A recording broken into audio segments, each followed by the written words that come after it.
Evening, everyone.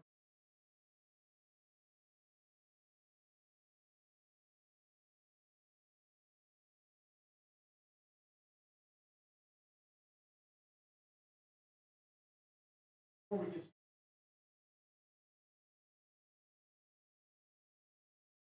started,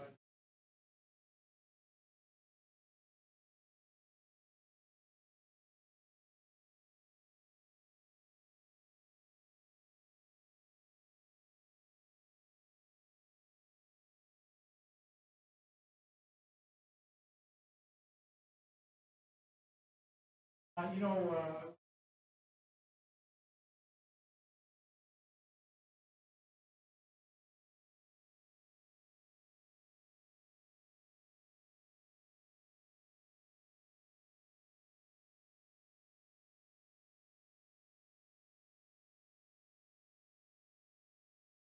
McGrane.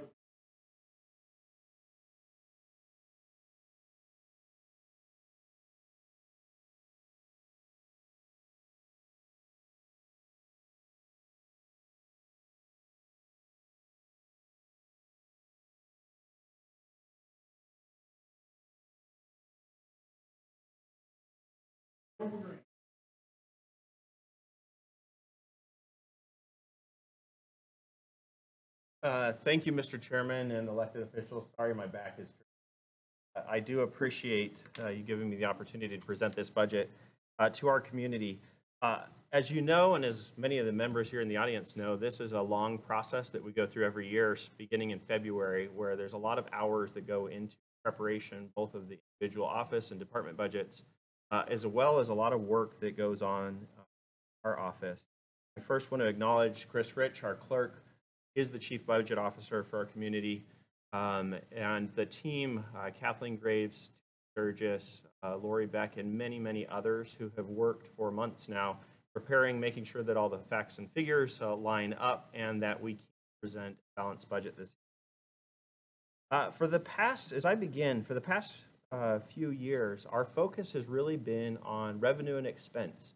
During the recession, Ada County had a difficult time trying to balance its budget and use those resources, and we've really focused on that. But I think now with the economy as it's growing, we've really pulled through that, and it's less of a focus on worrying about where our revenue compares to our expense and looking more at what we're able to do to serve our community. So with that, I want to begin, rather than focusing on the 2018 budget, looking at what we were able to accomplish in 2017.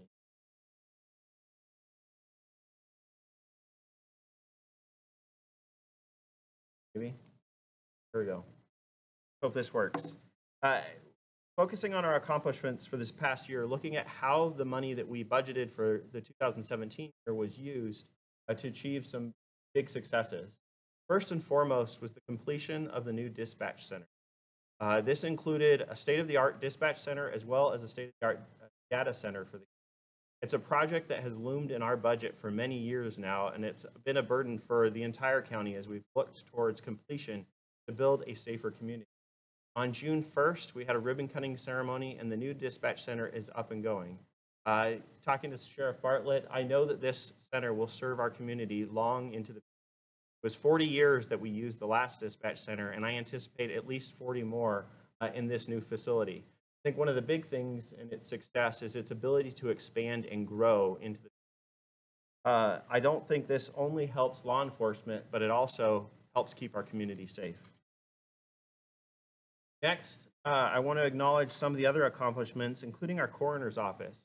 If you were here for the presentation last year, the coroner had one of the most significant increases in their budget, looking towards some of the improvements that can be done. Thankfully, we can show the progress that the coroner has made as a result. Recently, this past year, the coroner was recognized as being the second coroner's office in the nation to have dual accreditation. Both by the National Association of Medical Examiners as well as the International Association of Coroners. And also, when we look at our juvenile correction department, we're fortunate to have two members, Marty Ellert and Bill Dorsey, recognized here in the state of Idaho this year, their work that they've done to try and come up with innovative and creative ways to not only help prepare youth to move forward in life, but also to help them enjoy it. I think one of the notable things is that Bill Dorsey was recognized is that he was using money out of his own pocket to buy musical equipment to help those students be able to learn and experience what it's like to produce music and to even record it here at some of our local schools. Further, we were able to, Bob Perkins, really pushing and being an advocate, wanted to change our procurement laws, specifically for local jurisdictions to modernize them and make them better. Along with Lorna Jorgensen and Nancy Wardell, they were able to make some significant statutory changes this past year to modernize it not only for Ada County, but for all local jurisdictions throughout the state. Quite an accomplishment, as you can see them here in the photo with Governor Otter. One that's a personal pride to me is food truck voting. During the recent presidential election, we were able to roll out and expand voting in a new way, something that has been nationally recognized through the National Association of Counties, as well as it was a finalist for the Fast Company magazine World Changing Ideas Award. It was an accomplishment in terms of providing greater access to voting for the public. Now, in terms of accomplishments, and as we transition into looking at this year's budget, I don't think there's anything more that we can say than just water. If there's a hallmark to Ada County this year, it has been water, and way too much of it. That's rarely something you hear in the state of Idaho, but it's certainly something we've experienced. Beginning with what many refer to as snowpocalypse, that slowly transitioned into melting piles of snow and the bulging Boise River. I think one of our biggest accomplishments, for sure, is being able to manage and hold back the water that was taking on our community. I specifically want to acknowledge Angela Gilman, the Ada County engineer, for her work in helping prevent and try to ensure that we didn't have a pit capture, thereby keeping the community safe. Her and many others and many sleepless nights as the river was flowing high, trying to ensure the safety. I mention this not only because of it as an accomplishment, but also because of how it impacts our budget moving into the FY18. When you look at what the river did, holding it back was one thing. Now we're going to be left with picking up the pieces of what the river was able to do to our community. There are many other accomplishments I wasn't able to acknowledge, but we've accomplished a lot, whether that's significant prosecution of Odyssey, any other county did in FY17. Now switching to the fiscal year 2018 budget. Our overall budget is $252,009,045. That is an increase of $23.5 million over last year. Now, Mr. Chairman, a lot of thought in trying to figure out how we could best capture what this increase meant to the county. And really, we just determined that this budget is largely a bunch of garbage. By far and away, the biggest expense that the county is going to incur in this future. Yeah. You didn't capture the garbage part? The biggest thing that this budget contains, of that $23.5 million increase, $15 million is dedicated to our landfill. The number one expense is the closure of the Hidden Hollow landfill. It was opened in 1972, and as the population has continued to increase in the Treasure Valley, so has the trash that comes with it. It has continually filled at a greater and greater rate over time. As you can see in this photo, I believe this is one of the last dumps of trash in the Hidden Hollow cell. It is now being closed, and that is one of the largest expenses. Additionally, we're preparing for additional trash at the landfill with the expansion of the North Ravine Stage 3. We have to prepare more space for more trash as it comes to us. Along with more trash, we are also able to capture more energy. The county has budgeted for 2 new gas-to-energy stations to capture some of the gas that's produced at the landfill and turn it into energy that can be used in the local community. Looking at the summary of the FY18 budget, when we look at our new revenue sources, one of the things that you can see is that the economy is growing and we're benefiting as a result. There's $6.7 million in department revenue. That's a fee, other expenses. Good examples of this would be revenue, due to house sales or new developments in the community, development services or the recorder's office, along with many other contracts and things as our community grow. Additionally, there's $3.9, almost $4 million in terms of our new construction role, and that just shows the boom in housing that we're seeing and the additional revenue that comes in to address the expenses related to that growth. We have $3.5 million that's our increase, the 3% from our base budget, as well as $1.3 million in foregone taxes, which I'll speak a little bit more later. In terms of expenses, this budget includes 50 new employees at a cost of $2, a 2% cost of living adjustment for employees that adds up to $2. That is to make us competitive with other jobs in the community. One of the things that we're definitely seeing here in the county is our ability to compete for employees. As unemployment continues around here, the county finds itself in a position where, and an additional $350,000 in terms of adjustments for specific market adjustments, classifications, special salary adjustments. One of the things that Ada County has is a capital improvement projects process, CapEx process. This year's projects include, the significant ones are the additions. We have some projects that are this year. These are the new projects being taken on, including replacement of the radios for the Sheriff's Office to upgrade towards modern technology for the radios that are used to communicate among all the deputies and dispatch.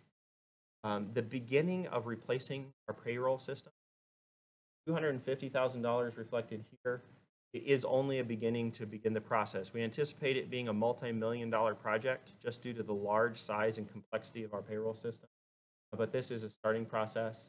We're upgrading the security of our networks for our IT department, beginning a paper file conversion for our prosecutor and public defender case files, which we are storing many. This is the beginning of a process to prevent us from having to buy more warehouse space, store more and more paper files that are being. The RMS and JMS upgrades, this is IT upgrades specific to the Sheriff's Office that are an alternative from their Tri-Tech products that their Sheriff's Office is constantly having to upgrade its tech of that.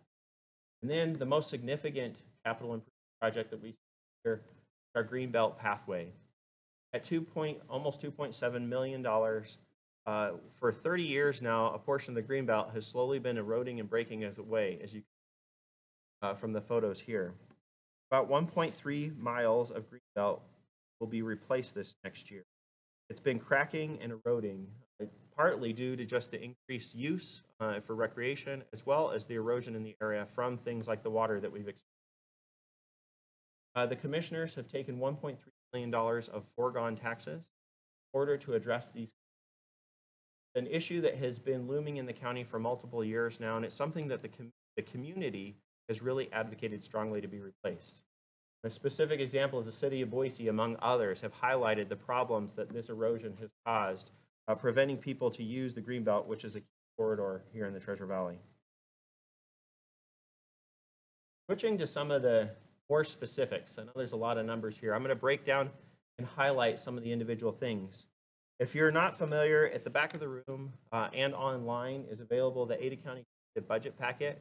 Greater detail for each department, both expenses and revenue, is available in this packet, as well as greater detail on the capital expenditure program. I'm just going to highlight a few specific areas as we look forward, beginning with the general fund. This is the large fund that most county functions are encapsulated within. I'm not going to go through and detail each of the departments. I'm just going to highlight where there are significant increases or important things to acknowledge in terms of budget. I'm going to begin with the Sheriff's Office. The Sheriff's Office has a $2.8 million increase. Of that, there is 14 new positions. As I mentioned, they recently cut the ribbon on the new dispatch center, and the majority of the positions, the largest grouping, goes to dispatchers. 5 positions specifically related to dispatch. There are 4 records technicians, 3 additional deputies, as well as some other administrative positions, adding up to $820,000 of that increase. largely the remainder of that can be attributed to the cost of living adjustment in all county employees.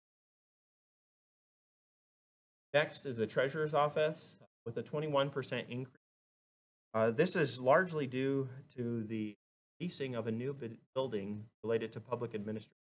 The Treasurer's Office handles public administration, has experienced a significant increase in workload and has needed a facility for quite some time to be able to handle the workload related. Additionally, there are 2 new positions, a tax data clerk, as well as a financial analyst. The Prosecutor's Office has an increase of 6 new positions, a total of $412,000. That includes 3 attorneys, 2 assistants to assist those attorneys, and 1 victim witness coordinator. The Juvenile Corrections has an increase specifically in new positions. There's pressure on them to increase the position for certification regarding the number of detention officers they have for the that they're responsible for. They have 3 new detention officers, as well as an administrative position and an assistant manager. One of the most significant increases in this year's budget, beyond the ones that I've highlighted, is our operations department. As I mentioned, water was a theme this past year, and through the recession, we struggled to maintain of our buildings. With all of the water we saw this year, that maintenance showed. We have $1.9 million of roof repairs that will be taking place this next year. The number of leaks that the operations department has had to address in our existing buildings is significant. And they're doing everything they can to make sure that employees have a safe environment to work throughout the day. And so they will be addressing that. Similarly, there are a number of parking repairs, similarly challenged by the weather and just wear and tear that the county has experienced over time. And finally, this is a department that has had to compete with jobs. There are both adjustments as well as new positions related to maintenance. Just to make sure that the county has the employees needed to do those roof repairs and maintain all of the many facilities that the Finally, I just want to note the general fund. This is the Commissioner's Fund. It's where our capital expenditure program largely lies.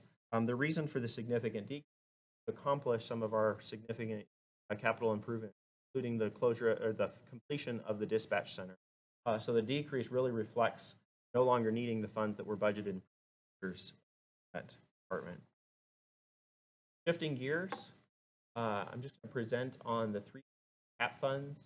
These are funds along with the general fund that all fall under the limitation of tax revenue. There are a few specific highlights to highlight within.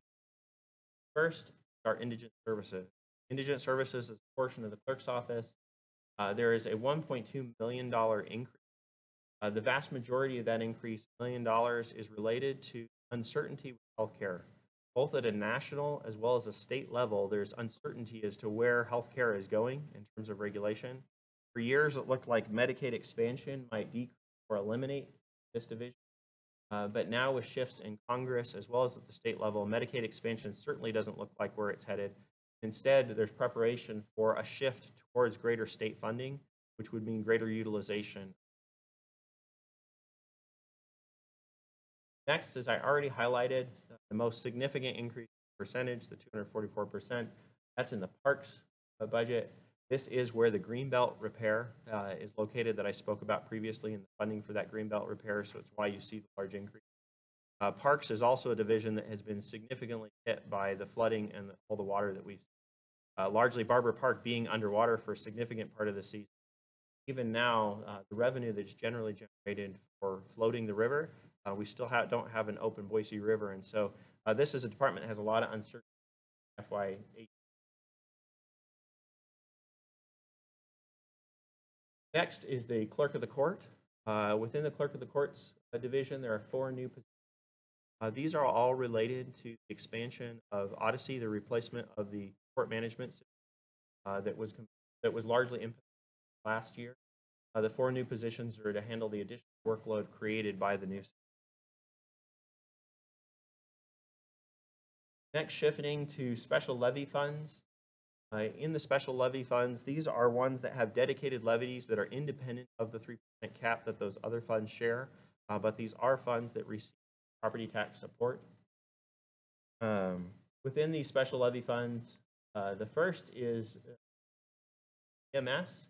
EMS has seen a significant increase, largely due to new positions. There are 12 new positions, predominantly paramedics. And one of the specific things that is being accomplished this year is the creation of a 24-hour team, Station 8.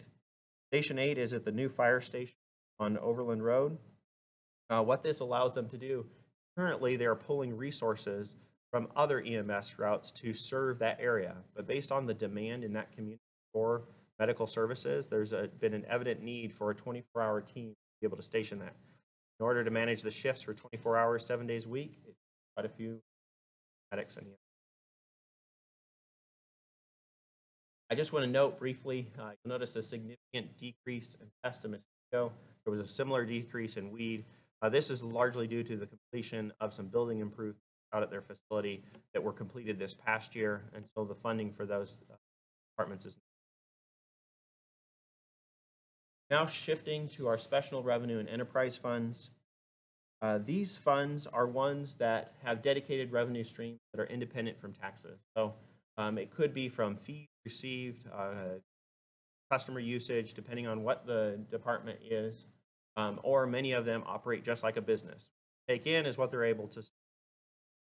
You'll notice the most significant highlight in the big bar up here is solid waste. As I mentioned, we look at this budget, we can think of garbage.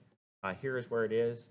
There's $15 million in new expenses related to the Hidden Hollow closure, as well as the expansion and preparation of trash. And finally, within our budgets, last things to highlight is the emergency communications. Emergency communications, a dedicated fund that supports dispatch, communication among law enforcement. That $1 you pay on your cell phone bill each month to help ensure that when you call 911, someone with the completion of dispatch, the funding that was used from emergency communication funds is no longer needed because it was one-time expenses. Now those funds are being there's the funds you see now are just being what's going on. With that, Mr. Chairman, I present to you a balanced budget of $252 million. Moving forward into the budget process, the next steps will be on August 1st. County Commissioners will adopt a tentative budget. It will then be published in the Idaho Statesman August 8th, inform the public, and a final budget hearing will be held and adopted on. With that, I thank everybody for their time this evening. Budget.